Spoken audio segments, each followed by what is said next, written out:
शहबाज हुकूमत का ये 5वां बजट आ रहा है, तो इस अपकमिंग बजट को आप किस तरह से देखते हैं? इसका डिले भी कर दिया गया है, पहले डेट कुछ और आई थी, अब डेट कुछ और सामने आ रही है और रिपोर्टेडली उसको लिंक किया जा रहा है किसी लेजिस्लेशन के साथ, किसी अमेंडमेंट के साथ। तो ये क्या चक्कर है आपकी नज़र में? क्या हो रहा है पसे पर्दा? और आप क्या समझते हैं कि क्या ये हुकूमत कामयाब जा रही है मईशत चलाने में? जी, आपने बहुत से सवाल क्लब कर दिए। अगर हम बजट को इकोनॉमिक डेफिनेशन में देखें तो ये एक फाइनेंसिंग का इंस्ट्रूमेंट है किसी भी हुकूमत की पॉलिसी की सिमत का। ये खुद से पॉलिसी नहीं है, ये तो उसके लिए फाइनेंसिंग का अरेंजमेंट करता है। अब हुकूमत के पास 3-4 चॉइसेस होती हैं। या तो वो एक ग्रोथ पॉलिसी का बजट बनाते हैं जी कि हमने इकोनॉमिक ग्रोथ को सपोर्ट करना जी। है, या वो एक स्टेबलाइजेशन का बजट बनाते हैं कि हमने टाइट रखना है, फाइनेंसेस को कंट्रोल रखना है, मनी सप्लाई को कंट्रोल रखना है, या कुछ हुकूमतें ह्यूमन डेवलपमेंट फोकस बजट बनाती हैं कि हमने लोगों की फलाह बहबूद का जी बजट बनाना है। ये जो बजट है जो मैंने अभी तक देखे हैं, नंबर्स और बातचीत की है, उसके मुताबिक ये मुझे एक स्टेबलाइजेशन प्लस सम पॉपुलिस्ट ग्रोथ के एक आध चीज, एंड जो जहां तक वेलफेयर है वो बीआईएसपी सैलरीड के लिए कुछ थोड़ी बहुत गुंजाइश निकालने का बजट दिखाई देता है। So this is a अब इस बजट stereotype. की जो आपका This is a stereotypical budget. जी जी, it's a continuation of the same हाँ कि आप अपनी, क्योंकि आपके पास गुंजाइश कम है, 4 हेड हैं, आपने कर्ज को वापस करना है, तकरीबन 47% ऑफ द बजट वहां चला जाता है। बाकी आपका वेस्टर्न बॉर्डर पे सिक्योरिटी का इशू है, आई एम श्योर उसको बढ़ाना पड़ेगा। तीसरा आपका जो मेन हेड होता है वो पेंशन और हुकूमत की तनख्वाहें हैं। चौथा बीआईएसपी और पीएसडीपी है। इसके बाद कुछ एज सच आपके पास गुंजाइश नहीं रह जाती। हाँ। लेकिन बहुत एग्रेसिव टारगेट्स हैं जो मैं देख रहा हूं रेवेन्यू कलेक्शन के। सो अब हुकूमत के पास चॉइस है कि आप कंप्लायंट को मजीद स्क्वीज करें हिस्ट्री की तरह, या आप इस दफा थोड़ा सा स्टैंड टॉल और नए सेक्टर्स को खोल सकें और उसको तैयारी कर सकें। लेकिन लेकिन जब आपका आप, जो दूसरा पार्ट था, ठीक है, जी आप जवाब मुकम्मल कर लीजिए, फिर मैं सप्लीमेंट्री क्वेश्चन पुट अप करती हूँ।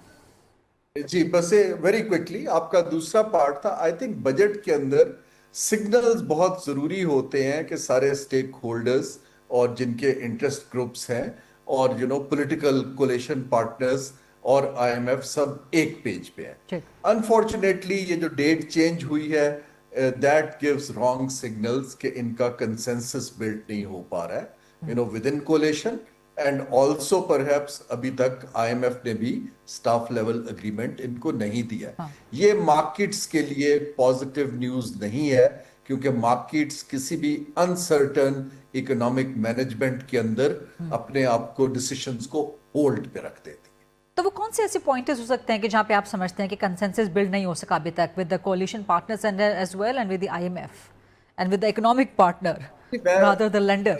मैं आईएमएफ की बात तो मुझे समझ आती है हाँ कि क्योंकि जहां पर उन्होंने बहुत एग्रेसिव टारगेट्स दिए हैं, इसके सूबों के बढ़ा दिया है कि 430 अरब डॉलर बढ़ाना पड़ेगा कलेक्शन।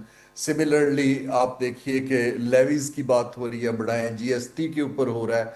सो आई थिंक अभी तक ये अब सियासत ये है कि जब आप तीसरे साल में आ जाते हैं हुकूमत के, तो फिर आपको अपने कोलेशन पार्टनर्स को प्लीज करने के लिए ट्रेडिशनली कुछ ना कुछ आपको फाइनेंशियल पास ऑन करना पड़ता है।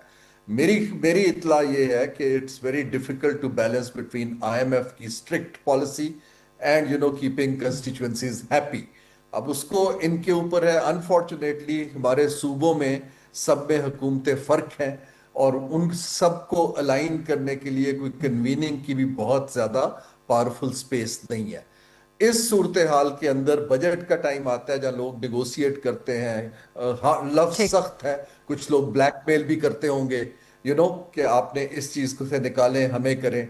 अब इंडस्ट्री के ऊपर टैक्सेस बहुत हैं, वो ठीक। कहते हैं सुपर टैक्स को खत्म करें। आईएमएफ कहता है कि स्पेशलाइज्ड इकोनॉमिक जोन के इंसेंटिव्स को कम करें। So lots of trade offs के अंदर ये बहुत पहले हो जाना चाहिए था। ठीक। अनफॉर्चुनेटली दिखाई दे रहा है कि अभी कुछ लकूनास रहते हैं। Right, between the IMF and the कोalition partners एक और बहुत बड़ा स्टेक होल्डर है एंड दैट इज अवाम, that is the people. Of Pakistan. So उनकी तो हालत बहुत पतली है, उनकी तो हालत बहुत बुरी है, मईशत तो चल ही नहीं रही है, पहिया उसका बिल्कुल भट्टा उसका बैठ गया है, फॉरेन इन्वेस्टमेंट नहीं आ रही है, 200 मिलियन से कम 400 मिलियन से कम होके वो 200 मिलियन रह गई है, बल्कि उससे भी कम हो गई है, 155 156 मिलियन रह गई है। कोई 30% जो आवाम है वो खत गुर्बत से नीचे चले गए हैं। टैक्स कलेक्शन के जितने भी एग्रेसिव टारगेट्स रख लें, लेकिन कलेक्शन का रेवेन्यू टारगेट तो आपका पूरा नहीं हो रहा। फिर आप वो फ्यूल से पूरा कर रहे हैं, फिर आप वो इनडायरेक्ट टैक्सेस से पूरा कर रहे हैं, फिर आप वो सैलरीड क्लास से पूरा कर रहे हैं, इंडस्ट्रियलिस्ट चीख रहे हैं, बिजनेसमैन चीख रहे हैं, एप्टमा के लोग सामने आ रहे होते हैं हर दूसरे तीसरे दिन के बाद, बिजनेसेस की ग्रोथ नहीं हो रही है। तो ये सब कुछ तो फिर ये अवाम तो बेचारे रगड़े जा रहे हैं बीच में। जी एब्सोल्युटली। देखिए, मैंने आपको पहले बजट की 3 सिम्त बताई थी।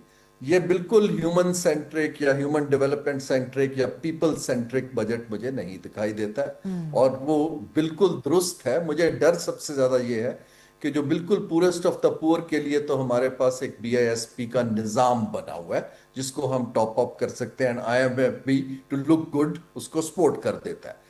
हमारे पास मिडिल इनकम ब्रैकेट के अंदर कोई इदारा जाती तरीका नहीं है कि उनकी जिनकी कंजम्पशन पावर इस वक्त, जो मैं अभी रिसेंट इन्फ्लेशन के नंबर्स देख रहा हूं, जो कंज्यूमर प्राइस इंडेक्स है वो 11% को क्रॉस ठीक कर गया है। ठीक। जो ट्रांसपोर्ट की इन्फ्लेशन है वो 28% पे चल रही है।